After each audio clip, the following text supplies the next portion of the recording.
My name's Chicken Wire. I crashed out the EU and I woke up in 1973. Am I mad, in a coma, or back in time? Whatever's happened, it's like I've landed on a different planet. Now maybe if I can work out the reason, I can get back. What will life actually be like when we leave the EU? Will it be the good old days of the 1970s before we joined the European community in 1973?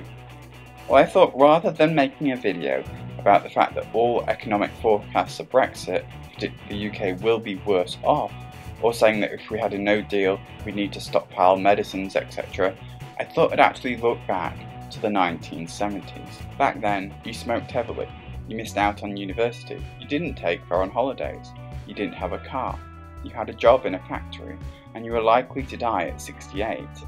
Sounds a bit grim to me. If you were a woman in 1970, in addition, you were married and would have had your first baby before you were 25, and you were spending a fifth of the household income on food, whereas these days, your biggest expenditure will be on energy bills, probably for the gadgets that you own. Society has certainly lost something on its reliance on internet algorithms, but yet without it, I wouldn't be talking to you now. Without Facebook, Brexit and Trump might not have happened, or so the mainstream media say. Today we are living longer, being educated for longer, being alone more, taking more holidays, and are healthier in some ways. Fewer of us smoke, but are less healthy in others. More of us are obese. Immigration has certainly risen, and our reliance on public services is being stretched as they face cuts and overpopulation. People are taking longer to settle down and having kids later in life. In 1978, the manufacturing sector accounted for nearly 3 in 10, or 28.5% of jobs around the UK. In 1970, nearly half, 48% of all households in Britain did not have regular use of a car.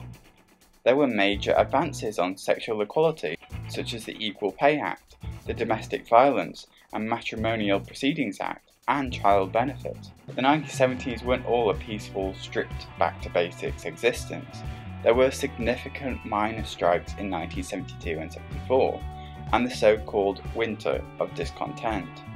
Disputes in 1978 and 79. These arose from legitimate wage grievances as trade unions tried to ensure their memberships' pay kept pace with inflation. But unlike today's political disputes, the strikes were lawful, industrial actions and were accompanied by 3 general elections, February and October in 74 and March in 79, in which political power changed hands peacefully and constitutionally. Just like today, inflation went up considerably between 1972 and 1976, when it began to go back down. It was mainly driven by Heath's government's relaxation of the Bank of England's competition and credit control rules, which had ensured that the ratio of bank deposits to lending should broadly balance out. From a European perspective, however, Britain was not keeping pace. Between 1950 and 1970, it was overtaken by most of the countries of the European Common Market in terms of the number of telephones, refrigerators, television sets, cars and washing machines per 100 of the population. The statistics can be deceptive because Britain was far ahead of other European nations in terms of industrial development and urbanisation.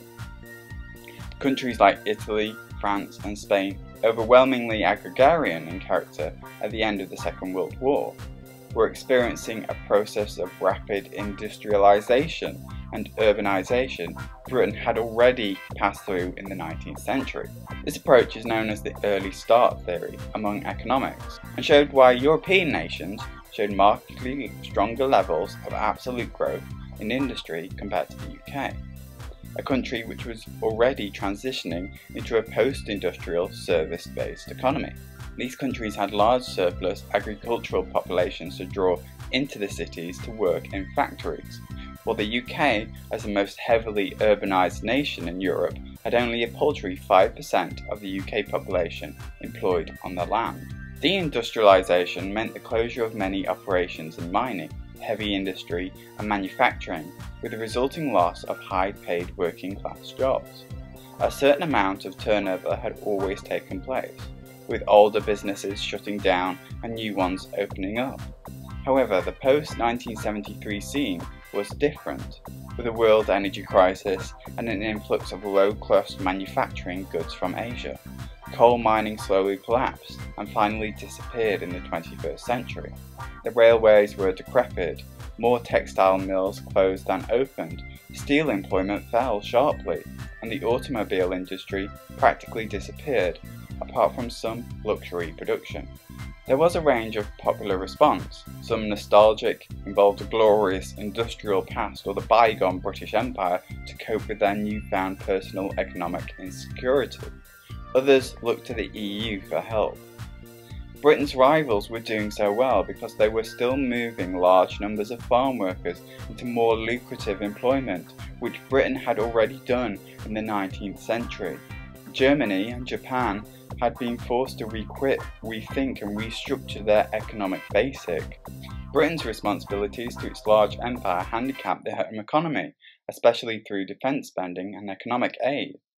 Then there was an industrial failure, which created negative roles of discontinuity, unpredictability, and class envy. The trade unions, public schools, and universities perpetuated an elitist, anti-industrial attitude. If anything, although there are obvious differences, the 1970s, despite being the last time we were out of the EU, still had the grassroots of the problems we have today. Problems like the anti-elitist universities, which grew into a culture of liberal, politically correct snowflakes. Our defence spending and overseas aid still continues from our guilt over our failed empire. Germany especially dominates the political landscape of Europe more than ever. We moved out of manufacturing and industrial work too fast and created an economy too reliant on other countries for those goods and too reliant on the service sector. The pattern of events since then has been obvious. The winter of discontent led to the Thatcher government. She closed the coal mines and passed on to an unpopular John Major as PM. He started the Good Friday Agreement, but the Tory government handed a huge majority to Blair. He invaded Iraq and handed the role to Brown. The economic crash happened and he handed to Cameron. Cameron introduced austerity. People were looking to patriotism for their grievances. UKIP got popular.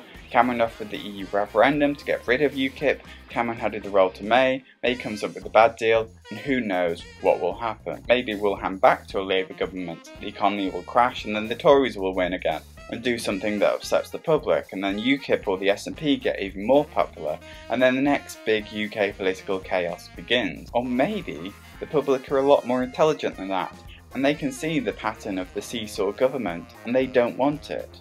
They'd rather see a country that's both self-sufficient enough to supply their lives with food, jobs, houses, but unrestricted enough to get the life that they want to live, not the life that they have to live. You know when you're alive because you can feel it, and you know when you're not because you don't feel anything. The best way out of the Brexit limbo is to go to the other side of it. Finding that place with all the devils in disguise, it's almost impossible. But do you agree with me? Join in the debate below and subscribe.